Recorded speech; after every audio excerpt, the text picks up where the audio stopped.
হওয়ার কথা ছিল সেটা যথারীতি নিয়মে শুরু হয়েছে। তবে এর মধ্যেই আপনারা যে টাইমটা ছিল সকাল 8টা থেকে 4টা পর্যন্ত আপনারা 11টা থেকে শুরু করছেন, এমন একটি কথা শোনা গেছে। পাশাপাশি কেন নির্বাচনটা বন্ধ হলো আমি একবারই প্রশ্ন করছি, আপনারা সেই আইনকে বললেই হবে। আর জিডিএর প্রার্থী এবং আপনাদের সমন্বয়ে এখানে একটা সিদ্ধান্ত হয়েছে বা একটা মিটিং হয়েছে, সেই সিদ্ধান্তে আপনারা কোন ধরনের সিদ্ধান্ত নিয়েছেন এবং পরবর্তীতে আপনারা নির্বাচনের কোনো ডিক্লারেশন করেছেন।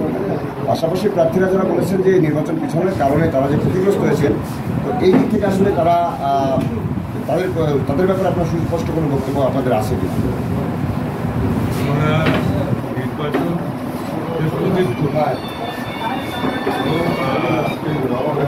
বলা যেতে পারে আমরা একটা ডেট বলছি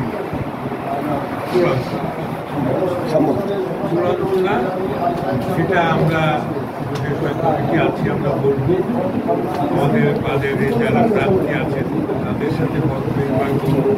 এরপরে আমরা প্রাথমিক চূড়ান্ত করতে পারি না, পরিস্থিতিটা দেখছে।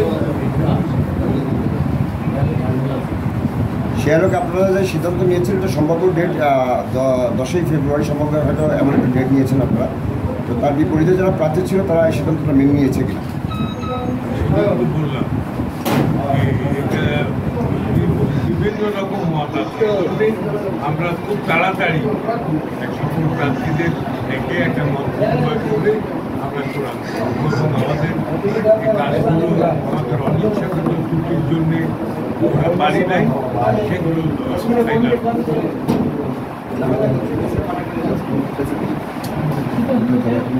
আমরা এসে দেখলাম এই ডিপ্লোমের কারণে যে সহিংসতা তৈরি হয়েছে, বাইরে যেটা তৈরি হয়েছে, অনেকের ভিতরে যে ক্ষোভটা তৈরি হয়েছে এবং অনেকে যে আশঙ্কাজনক আছে, এই বিষয়টা আমরা পরবর্তীতে কীভাবে দেখবেন?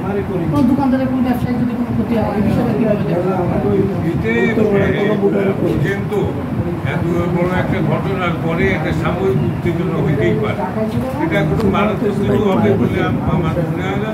কারণ আমাদের যারা প্রার্থী এই মুহূর্তে যারা উত্তেজিত হলেও আসলে তারা পরস্পরের সাথে সম্পর্কিত, তো এটা খারাপ কোনো জায়গায় যাবে এটা আমি মনে করি না। আমি মনে করি এই যে সাময়িক উত্তেজনা এটা নিজেরাই আবার প্রশমিত হবে। আপনারা বিকেলে বা সন্ধ্যার পরে এসে দেখবেন সবাই একসাথে একমত হয়ে কাজ করবে।